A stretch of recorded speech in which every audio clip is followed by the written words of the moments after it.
नमस्कार। कल्पना कीजिए, अरबों साल पहले की पृथ्वी, ना इंसान थे, ना पेड़ पौधे, ना कोई जीव जंतु, सिर्फ उफनते महासागर, चट्टानों से टकराती लहरें, गैसों से भरा वातावरण और हर तरफ रासायनिक हलचल। सदियों से विज्ञान के सामने सबसे बड़ा सवाल यही रहा है कि आखिर इस निर्जीव पृथ्वी पर जीवन की पहली चिंगारी कैसे जली?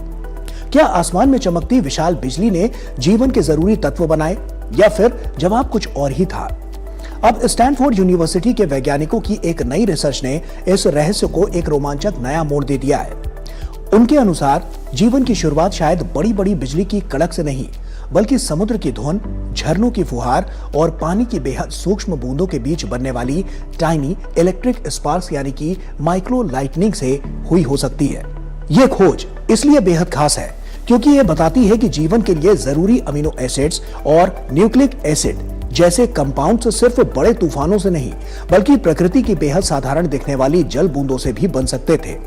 तो क्या ऐसा संभव है कि इस तरह की गतिविधियों से जीवन की शुरुआत हो सकती है? वैज्ञानिकों की यह खोज क्या बड़े खुलासे कर रही है, और माइक्रो लाइटनिंग आखिर होती क्या है जो जीवन की उत्पत्ति के रहस्य से पर्दा उठा रही है? तो आइए साइंस स्पार्क के सेगमेंट में विस्तार से जानते हैं इस खोज के बारे में। ऐसे में सवाल आता है कि क्या है ये खोज और माइक्रो लाइटनिंग क्या होती है? माइक्रो लाइटनिंग को अगर आसान शब्दों में समझे तो ये पानी की सूक्ष्म बूंदों के बीच होने वाला एक छोटा सा इलेक्ट्रिक स्पार्क है। हम सभी जानते हैं कि जब आसमान में बड़े बादल टकराते हैं तो विशाल बिजली कड़कती है, लेकिन वैज्ञानिकों ने पाया है कि जब पानी की बहुत छोटी बूंदें जैसे कोहरा या फुहार हवा में एक दूसरे से टकराती हैं या अलग होती हैं, तो उनके बीच एक बहुत ही शक्तिशाली विद्युत क्षेत्र यानी कि इलेक्ट्रिक फील्ड पैदा हो जाता है।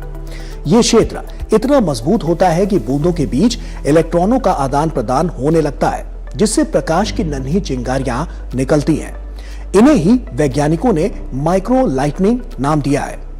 खास बात यह है कि ये चिंगारियां भले ही दिखने में बहुत छोटी हों, लेकिन इनके पास इतनी ऊर्जा होती है कि हवा में मौजूद रसायनों को आपस में जोड़कर नए और जटिल अणु बना सकें। यानी जिसे हम साधारण कोहरा समझते हैं, वो असल में रसायनों को जीवन में बदलने वाली एक प्राकृतिक प्रयोगशाला की तरह काम करता है। प्रयोगशाला में वैज्ञानिकों ने क्या पाया? स्टैनफोर्ड यूनिवर्सिटी की टीम ने इस खोज को साबित करने के लिए एक शानदार प्रयोग किया। उन्होंने कमरे के सामान्य तापमान पर पानी को एक स्प्रे यानी कि मिस्ट के रूप में छिड़का और उसे ठीक वैसा ही गैसों के बीच भेजा जो अरबों साल पहले पृथ्वी पर मौजूद थी, जैसे नाइट्रोजन, मीथेन, कार्बन डाइऑक्साइड और अमोनिया। सबसे चौंकाने वाली बात यह रही है कि वैज्ञानिकों ने बाहर से कोई बिजली या गर्मी नहीं दी, फिर भी सिर्फ माइक्रो लाइटनिंग की वजह से वहां रासायनिक बदलाव शुरू हो गए। इस प्रक्रिया में कार्बन और नाइट्रोजन के बीच मजबूत बॉन्ड बने और जीवन के सबसे अहम आधार तैयार हुए। आंकड़ों के लिहाज से देखें तो इस प्रयोग में ग्लाइसिन बना, जो प्रोटीन बनाने वाला सबसे सरल अमीनो एसिड है। साथ ही यूरेसिल भी पाया गया, जो हमारे आरएनए का मुख्य हिस्सा है। वैज्ञानिकों ने यह भी नोट किया कि पानी की इन सूक्ष्म बूंदों की सतह पर रासायनिक प्रतिक्रियाएं सामान्य स्थिति के मुकाबले लाखों गुना तेजी से होती हैं, जो जीवन की उत्पत्ति की प्रक्रिया को बहुत आसान बना देती है। जीवन की शुरुआत को समझने में यह खोज इतनी महत्वपूर्ण क्यों है? वैज्ञानिकों के सामने सबसे बड़ा सवाल हमेशा से यही रहा है कि निर्जीव रसायनों से पहली बार जीवित प्रणाली के जरूरी बिल्डिंग ब्लॉक्स कैसे बने। जीवन के लिए अमीनो एसिड्स, न्यूक्लियोटाइड्स और कार्बन नाइट्रोजन बॉन्ड्स जैसे जटिल मॉलिक्यूल्स जरूरी हैं, जिन्हें बनाने के लिए ऊर्जा चाहिए। ऐसे में इसी विषय पर इतिहास में हुई बड़ी रिसर्च पर नजर डालें तो आज से लगभग 74 साल पहले 1952 में वैज्ञानिक स्टेनली मिलर और हेरोल्ड यूरे ने एक मशहूर प्रयोग किया था।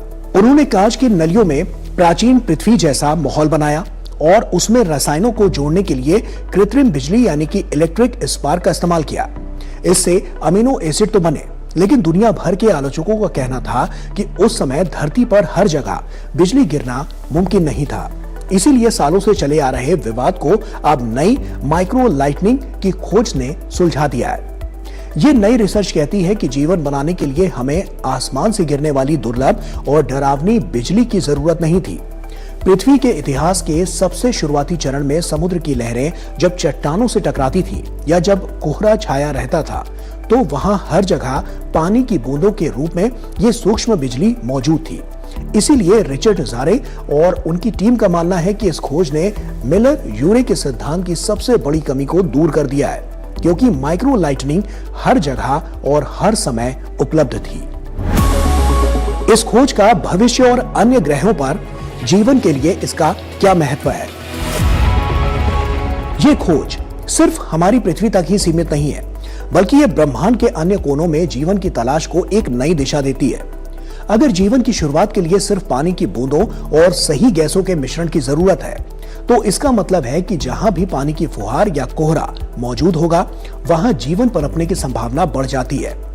यह खोज संकेत देती है कि मंगल यानी मार्स या बृहस्पति के चंद्रमा यूरोपा जैसे स्थानों पर जहां पानी होने के प्रमाण मिले हैं, वहां भी माइक्रो लाइटनिंग के जरिए जीवन के बीज तैयार हो सकते हैं। इसके अलावा यह रिसर्च हमें यह भी बताती है कि जीवन शायद गहरे समुद्र के अंधेरे कोनों में नहीं, बल्कि सतह पर कोहरे और फुहारों के बीच सूरज की रोशनी में शुरू हुआ होगा। यह खोज एबियोजेनेसिस यानी कि निर्जीव से सजीव बनने की प्रक्रिया को पहले के मुकाबले कहीं अधिक सरल और मुमकिन बनाती है। अब सवाल आता है कि क्या यह खोज जीवन की पूरी उत्पत्ति को समझा देती है?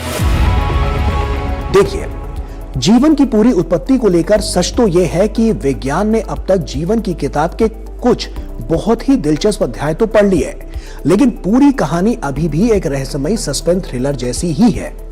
वैज्ञानिकों ने प्रयोगशालाओं में अमीनो एसिड जीवन के बिल्डिंग ब्लॉक्स बनाए हैं और यह भी समझा है कि कैसे समुद्र की गहराइयों में गर्म झरनों के पास रासायनिक ऊर्जा ने पहले सेल को जन्म दिया होगा।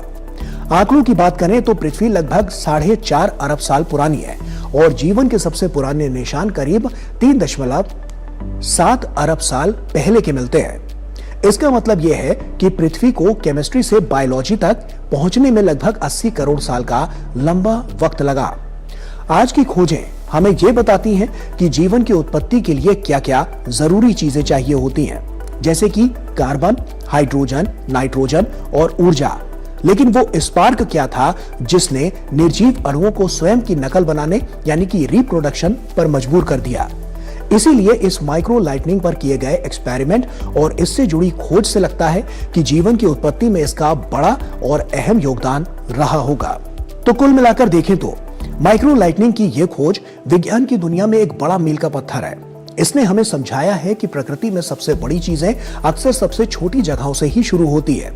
जीवन की उत्पत्ति किसी भीषण तबाही या केवल ज्वालामुखियों के बीच नहीं हुई है, बल्कि शायद पानी की शांत बूंदों और कोहरे की चादर के बीच भी हुई थी।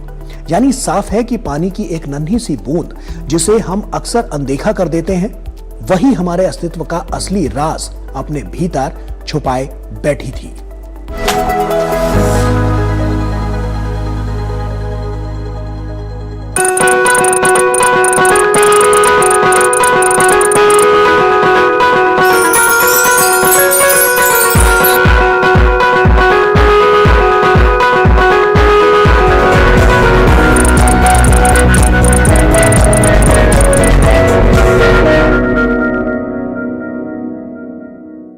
सड़कों पर दौड़ती शांत गाड़ियां और प्रदूषण मुक्त भविष्य की कल्पना अब हकीकत बन चुकी है। हम बात कर रहे हैं इलेक्ट्रिक व्हीकल्स यानी कि ईवीज की। आज पूरी दुनिया पेट्रोल डीजल की निर्भरता छोड़कर बिजली की रफ्तार की ओर बढ़ रही है। लेकिन क्या आपने कभी सोचा है कि बिना इंजन वाली ये गाड़ियां आखिर इतनी ताकतवर कैसे होती हैं? इनका असली दिल और दिमाग इनकी बैटरी में छिपा होता है। आज ईवी टेक्नोलॉजी केवल एक विकल्प नहीं, बल्कि ग्लोबल वार्मिंग के खिलाफ हमारा सबसे बड़ा हथियार बन चुकी है। 2026 तक भारत ने चार्जिंग इंफ्रास्ट्रक्चर और बैटरी मैन्युफैक्चरिंग में जो लंबी छलांग लगाई है, वो दुनिया के लिए मिसाल है। तो आइए आज साइंस स्पार्क के इस खास सेगमेंट में हम ईवी और उसकी बैटरी के पीछे छिपे रोमांचक विज्ञान और तकनीक, नई खोजों और भविष्य की संभावनाओं को बहुत ही आसान भाषा में समझते हैं। ऐसे में सवाल आता है कि आखिर ईवी क्या है और ये सामान्य गाड़ी से कैसे अलग है? इसे अगर बहुत ही सरल शब्दों में समझें तो जहां एक सामान्य पेट्रोल या डीजल कार में इंटरनल कंबशन इंजन यानी आईसीई होता है, जो ईंधन को जलाकर ऊर्जा पैदा करता है। वहीं ईवी में कोई इंजन नहीं होता। इसकी जगह इसमें एक इलेक्ट्रिक मोटर और एक विशाल बैटरी पैक होता है। जैसे आपका स्मार्टफोन बैटरी से चलता है, ठीक वैसे ही ये गाड़ियां भी काम करती हैं। इसमें पेट्रोल जलने का शोर नहीं होता और ना ही साइलेंसर से धुआं निकलता है। ईवी का सबसे बड़ा जादू इसका इंस्टेंट टॉर्क है, यानी जैसे ही आप एक्सीलेटर दबाते हैं, मोटर तुरंत पूरी ताकत लगा देती है और गाड़ी पलक झपकते ही रफ्तार पकड़ लेती है। ये न केवल चलाने में स्मूथ है, बल्कि रखरखाव यानी कि मेंटेनेंस के मामले में भी बहुत किफायती है, क्योंकि इसमें इंजन ऑयल या जटिल गियर बॉक्स की झंझट नहीं होती। ईवी की बैटरी कैसे काम करती है और इसके अंदर क्या होता है? देखिए, ईवी की बैटरी को आप गाड़ी का पावर हाउस कह सकते हैं। वर्तमान में ज्यादातर इलेक्ट्रिक गाड़ियों में लिथियम आयन बैटरी का इस्तेमाल होता है और यही वो तकनीक है जो आपके लैपटॉप और मोबाइल में होती है। बस कार की बैटरी हजारों गुना बड़ी और शक्तिशाली होती है। इस बैटरी के अंदर रासायनिक ऊर्जा यानी कि केमिकल एनर्जी को विद्युत ऊर्जा यानी कि इलेक्ट्रिकल एनर्जी में बदला जाता है। इसके अंदर मुख्य रूप से 3 हिस्से होते हैं: एनोड, कैथोड और इलेक्ट्रोलाइट। जब आप गाड़ी चार्ज करते हैं तो लिथियम आयन एनोड की तरफ चले जाते हैं और ऊर्जा स्टोर हो जाती है। जब आप गाड़ी चलाते हैं तो यही आयन वापस कैथोड की तरफ भागते हैं, जिससे बिजली पैदा होती है और मोटर घूमने लगती है। इस पूरी प्रक्रिया को मैनेज करने के लिए एक BMS बैटरी मैनेजमेंट सिस्टम लगा होता है, जो ये सुनिश्चित करता है कि बैटरी ना ज्यादा गर्म हो और ना ही ओवरचार्ज। ईवी की बैटरी से कैसे चलती है गाड़ी और क्या है इसका पूरा प्रोसेस? ईवी की बैटरी का प्रोसेस एक बेहद दिलचस्प वैज्ञानिक प्रक्रिया है, जिसे आप इलेक्ट्रोकेमिकल की क्रिया के माध्यम से भी समझ सकते हैं। यह पूरा सिस्टम मुख्य रूप से 3 चरणों में काम करता है: चार्जिंग, स्टोरेज और डिस्चार्जिंग। जब आप गाड़ी को चार्जर से जोड़ते हैं तो बिजली बैटरी के भीतर मौजूद लिथियम आयनों को कैथोड से निकालकर एनोड की तरफ धकेल देती है, जहां वे ऊर्जा के रूप में स्टोर हो जाते हैं। जब आप गाड़ी चलाने के लिए एक्सीलेटर दबाते हैं तो एक रासायनिक प्रतिक्रिया शुरू होती है, जिससे ये आयन वापस एनोड से कैथोड की ओर भागने लगते हैं। इन आयनों के इस प्रवाह के दौरान इलेक्ट्रॉन्स का एक बहाव पैदा होता है, जो बिजली यानी कि करंट बनाता है। यह बिजली सीधे इन्वर्टर तक पहुंचती है, जो इसे कंट्रोल करके इलेक्ट्रिक मोटर को भेजता है। मोटर इस बिजली को मैग्नेटिक पावर में बदलकर पहियों को घुमाने लगती है, जिससे गाड़ी चलने लगती है। और इस पूरी प्रक्रिया में BMS यानी बैटरी मैनेजमेंट सिस्टम एक सुपरवाइजर की तरह काम करता है, जो हर सेकंड ये नजर रखता है कि बैटरी का तापमान सही रहे और वोल्टेज में कोई उतार चढ़ाव ना हो, ताकि आपको एक सुरक्षित और स्मूथ ड्राइविंग अनुभव मिल सके। अब सवाल आता है कि क्या ईवी बैटरी सुरक्षित है? थर्मल रन अवे और सुरक्षा तकनीक क्या है? अक्सर लोगों के मन में सवाल आता है कि क्या यह बैटरी सुरक्षित है? वैज्ञानिकों ने इसके लिए बेहद एडवांस सुरक्षा कवच तैयार किए हैं। सबसे बड़ी चुनौती थर्मल रन अवे होती है, जहां बैटरी के सेल जरूरत से ज्यादा गर्म हो जाते हैं। इसे रोकने के लिए आधुनिक ईवी में लिक्विड कूलिंग सिस्टम होता है, जो बैटरी के चारों ओर ठंडे तरल पदार्थ को घुमाता रहता है। आज की बैटरियां IP67 या उससे ऊपर की रेटिंग के साथ आती हैं, जिसका मतलब है कि वो पूरी तरह से वे वाटरप्रूफ और डस्ट प्रूफ भी होती हैं। भारत जैसे गर्म देश के लिए खास तौर पर LFP यानी लिथियम आयरन फॉस्फेट बैटरियों का इस्तेमाल बढ़ रहा है, जो उच्च तापमान में भी बहुत स्थिर और सुरक्षित रहती हैं। इसके अलावा एक्सीडेंट के समय बैटरी को तुरंत डिस्कनेक्ट करने वाले सेंसर्स भी अब अनिवार्य हो चुके हैं। ऐसे में अब सवाल आता है कि समय के साथ पुरानी बैटरी का क्या होता है और पुरानी ईवी को लेकर वैज्ञानिकों का क्या मानना है? देखिए, आज जब हम इलेक्ट्रिक वाहनों यानी ईवीज की बात करते हैं तो अक्सर लोगों के मन में यह डर बैठ जाता है कि पुरानी ईवी खरीदना यानी कि मुसीबत मोल लेना है, क्योंकि इसकी बैटरी तो जल्दी खराब हो जाती होगी। ये लोगों का सोचना है, लेकिन जरा ठहरिए, क्योंकि नई रिसर्च और वैज्ञानिकों ने इस सोच को पूरी तरह से गलत साबित कर दिया है। ये हम नहीं कह रहे, बल्कि दुनिया भर की रिपोर्ट्स और इस पर रिसर्च कर रहे दुनिया भर के वैज्ञानिक कह रहे हैं। यूनिवर्सिटी ऑफ मिशिगन की ताजा स्टडी और रियल वर्ल्ड डेटा जैसे जियोटैप और रिकरेंट ऑटो के चौंकाने वाले आंकड़े बताते हैं कि एक इलेक्ट्रिक कार की बैटरी अक्सर खुद उस कार की पूरी उम्र से भी ज्यादा लंबी जिंदगी जीती है। जहां लोग सोचते हैं कि बैटरी तेजी से अपनी ताकत खो देती है, वहीं हकीकत यह है कि एक औसत ईवी बैटरी का सालाना डिग्रेडेशन क्षमता में कमी जो है वो लगभग 1.5% से 2.3% की होती है। इसका मतलब यह है कि अगर आप 8 साल पुरानी ईवी भी खरीदते हैं, तब भी उसकी जो बैटरी की अपनी मूल क्षमता है यानी SOH है, स्टेट ऑफ हेल्थ का लगभग 80% से 85% हिस्सा वो सुरक्षित रखती है। अहम बात यह है कि LFP यानी लिथियम आयरन फॉस्फेट जैसी नई बैटरी तकनीक इसकी और भी ज्यादा दमदार है, जो हजारों बार चार्ज और डिस्चार्ज होने के बाद भी फुल पावर के साथ अपना काम करती है। आंकड़ों पर नजर डालें तो लगभग 0.3% से 2% मामलों में ही बैटरी बदलने की नौबत आती है, वरना ये बैटरियां दशकों तक आपका साथ निभाने के लिए तैयार हैं। यूनिवर्सिटी ऑफ मिशिगन की स्टडी के अनुसार 10 साल की कुल ओनरशिप कॉस्ट में यूज्ड ईवीज यानी सेकेंड हैंड ईवी अब कई मामलों में नई ईवीज और पेट्रोल डीजल की कारों से भी सस्ते साबित हो रहे हैं, क्योंकि बिजली ईंधन की तुलना में सस्ती पड़ती है, मेंटेनेंस कम होता है, इंजन ऑयल या जटिल मैकेनिकल रिपेयर की जरूरत नहीं होती और कई बैटरी वारंटी सेकेंड हैंड खरीदारों तक भी ट्रांसफर हो सकती है। यही नहीं, बैटरी रिप्लेसमेंट की लागत भी पिछले दशकों में भारी गिरावट के साथ नीचे आई है और आने वाले वर्षों में ये और कम होने की उम्मीद है। ईवी और उसकी बैटरी का पर्यावरण और अर्थव्यवस्था पर क्या असर होगा? ईवी को अपनाना सिर्फ शौक नहीं, बल्कि धरती को बचाने की जरूरत है। एक इलेक्ट्रिक गाड़ी अपने पूरे जीवन काल में सामान्य गाड़ी की तुलना में लगभग 60 से 70% कम कार्बन उत्सर्जन करती है। अगर हम बैटरी बनाने में होने वाले प्रदूषण को भी जोड़ लें, तब भी ईवी पर्यावरण के लिए कहीं ज्यादा बेहतर है, क्योंकि इसे सोलर या विंड एनर्जी जैसी क्लीन बिजली से चार्ज किया जा सकता है। आर्थिक रूप से देखें तो पेट्रोल पर प्रति किलोमीटर होने वाला खर्च लगभग 7 से 10 रुपए है, जबकि ईवी में यह खर्च मात्र 1 से 1.5 रुपए रह जाता है। भारत के लिए यह पहल ऊर्जा आत्मनिर्भरता की दिशा में मील का पत्थर है, क्योंकि इससे तेल आयात पर हमारी निर्भरता कम होगी और देश में बैटरी मैन्युफैक्चरिंग से लाखों नए रोजगार पैदा होंगे। तो कुल मिलाकर देखें तो ईवी की बैटरी सिर्फ एक पुर्जा नहीं, बल्कि एक क्लीन और ग्रीन भविष्य की गारंटी है। विज्ञान की ये ताकत अब आपकी मुट्ठी में है, जो सड़कों पर शोर नहीं बल्कि बदलाव की गूंज पैदा कर रही है, जो विज्ञान और तकनीक के जरिए पर्यावरण को सुरक्षित रखने में बड़ा स्पार्क दे रही है।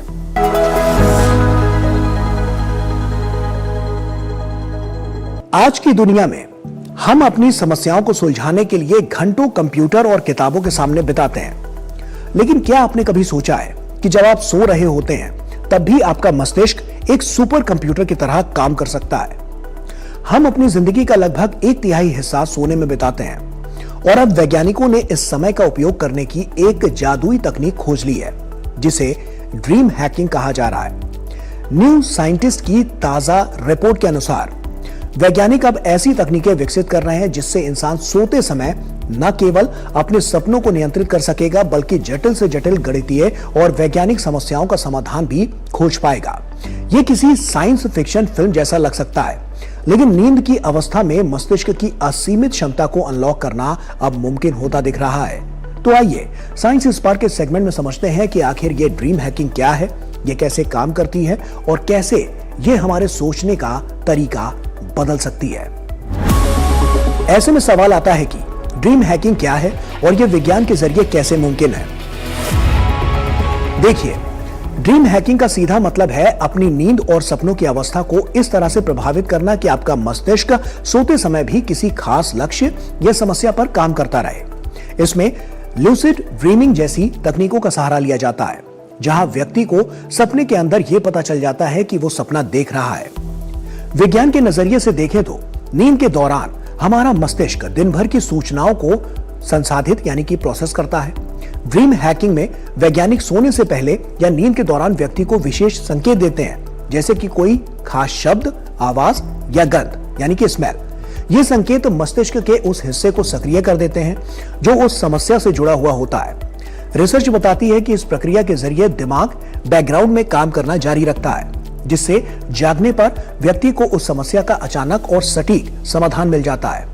आप खुद सोचिए, जब आप रात में सोते हैं तो कई बार नींद में आपको सपने आते हैं। उस सपने में आप कहीं और होते हैं और अपनी समझ से परे किसी और चीज को अंजाम दे रहे होते हैं। इसी तरह से उस सपने यानी कि ड्रीम को हैक कर लिया जाए और आपके दिमाग से वो करवाया जाए जो वैज्ञानिक करवाना चाहते हैं, तो सपने में ही सही लेकिन आपके दिमाग को ड्रीम हैकिंग के जरिए कंट्रोल किया जा सकता है। अब सवाल आता है कि सोते समय हमारा दिमाग समस्याओं को कैसे हल कर लेता है। इस तकनीक की सबसे दिलचस्प बात नींद का रैपिड आई मूवमेंट फेज है। इस फेज में हमारा दिमाग जागने की अवस्था में सक्रिय होता है, लेकिन यहां एक बड़ा अंतर होता है। हमारे मस्तिष्क का तर्क करने वाला हिस्सा यानी प्रीफ्रंटल कॉर्टेक्स आराम कर रहा होता है, जबकि यादों का केंद्र यानी हिप्पोकैम्पस बहुत सक्रिय होता है। इससे दिमाग के अंदर हाइपर एसोसिएशन की स्थिति पैदा होती है। इसका मतलब है कि सोते समय हमारा दिमाग ऐसी दूर दूर की कड़ियों और यादों को जोड़ पाता है जिन्हें हम जागते समय तर्क की वजह से नहीं जोड़ पाते। यही कारण है कि सपनों में ऐसे पैटर्न या समाधान दिखाई देते हैं जो सामान्य स्थिति में असंभव लगते हैं। वैज्ञानिक अब साउंड क्यूज के जरिए भी सीधे हिप्पोकैम्पस को संकेत भेजकर सपनों की दिशा मोड़ने में सफल हो रहे हैं। यह रिसर्च कब और कैसे हुई और इसमें क्या हासिल हुआ? यह रिसर्च मुख्य रूप से MIT के वैज्ञानिकों और उनके सहयोगियों द्वारा की गई है। खासकर MIT मीडिया लैब की ड्रीम लैब टीम ने इस क्षेत्र में बड़ा योगदान दिया। यह प्रयोग खासतौर पर 2020 के आसपास चर्चा में आया, जब MIT की टीम ने डॉर्मियो नामक एक पहनने योग्य वेयरेबल डिवाइस विकसित किया, जो लोगों को नींद की शुरुआती अवस्था को ट्रैक कर सकता था। इस डिवाइस के जरिए वैज्ञानिकों ने प्रतिभागियों को सोने से पहले एक विषय दिया, फिर नींद की शुरुआती अवस्था में उसी विषय से जुड़े ऑडियो संकेत देकर सपनों की दिशा को प्रभावित करने की कोशिश की। यह रिसर्च मुख्यतः कैम्ब्रिज स्थित MIT मीडिया लैब में की गई। बाद के वर्षों में इस क्षेत्र में अन्य विश्वविद्यालयों और स्लीप साइंस लैब्स ने भी इस ल्यूसिड ड्रीमिंग, REM स्लीप और मेमोरी रिएक्टिवेशन पर काम बढ़ाया। लेकिन ड्रीम हैकिंग को आधुनिक वैज्ञानिक चर्चा में लाने का बड़ा श्रेय MIT को ही और इनकी टीम को ही दिया जाता है। ऐसे में अब न्यू साइंटिस्ट में बताई गई रिसर्च में वैज्ञानिकों ने लोगों को स्लीप लैब में सुलाया और तकनीकी उपकरणों से उनकी नींद व ब्रेन एक्टिविटी मॉनिटर की, ताकि पता चल सके कि वे सपनों या हल्की नींद की अवस्था में कब पहुंचे। जैसे ही प्रतिभागी उस खास अवस्था में पहुंचे, शोधकर्ताओं ने उन्हें पहले से तय शब्द, ऑडियो संकेत या समस्या से जुड़े क्यू दिए, जैसे सोने से पहले किसी सवाल पर ध्यान दिलाना और फिर नींद के दौरान उसी विषय का संकेत देना। बाद में उन्हें जगाकर पूछा गया कि उन्होंने क्या सपना देखा, तो वैज्ञानिकों ने पाया कि कई लोगों के सपने उन्हीं संकेतों की दिशा में मुड़ गए और उनका दिमाग नींद में भी उस समस्या या विचार पर काम करता रहा। भविष्य में ये तकनीक हमारे लिए किस तरह से उपयोगी हो सकती है? अगर भविष्य में ड्रीम हैकिंग और लूसिड ड्रीमिंग तकनीकों को सामान्य बना दिया जाता है, तो ये मानव विकास के लिए एक क्रांतिकारी कदम होगा। छात्र मुश्किल विषयों को सोते समय बेहतर तरीके से समझ सकेंगे, वैज्ञानिक नई दवाओं और तकनीकों के डिजाइन सपनों में भी तैयार कर पाएंगे और कलाकार अपनी कल्पनाओं को और भी जीवंत बना सकेंगे। यहाँ तक कि तकनीक मानसिक तनाव और बुरे सपनों यानी कि नाइटमेयर्स के इलाज में भी वरदान साबित हो सकती है। हालांकि ये अभी शुरुआती शोध के चरण में है और वैज्ञानिक इस पर अभी काम भी कर रहे हैं कि क्या नींद में काम करने से दिमाग की थकान बढ़ती है या नहीं। इसके बावजूद ड्रीम हैकिंग भविष्य की लर्निंग और प्रॉब्लम सॉल्विंग की दिशा में भी एक नया दरवाजा खोल रही है। तो कुल मिलाकर देखें तो ड्रीम हैकिंग की यह तकनीक हमें बताती है कि हमारी नींद केवल आराम करने का समय नहीं, बल्कि सीखने और खोजने का एक सुनहरा अवसर है। अगर हम अपने सपनों को हैक करना सीख जाते हैं तो शायद वो दिन दूर नहीं जब हम अपनी मुश्किल से मुश्किल पहेलियों का हल सोते सोते भी निकाल लेंगे। विज्ञान की ये नई छलांग हमें अपनी ही मानसिक शक्तियों से रूबरू करा रही है, जो वास्तव में एक बड़ा साइंटिफिक स्पार्क है। तो इसी के साथ साइंस स्पार्क में फिलहाल इतना ही। फिर होगी आपसे मुलाकात कुछ और इंटरेस्टिंग टॉपिक के साथ। तब तक के लिए दीजिए अनुमति। नमस्कार।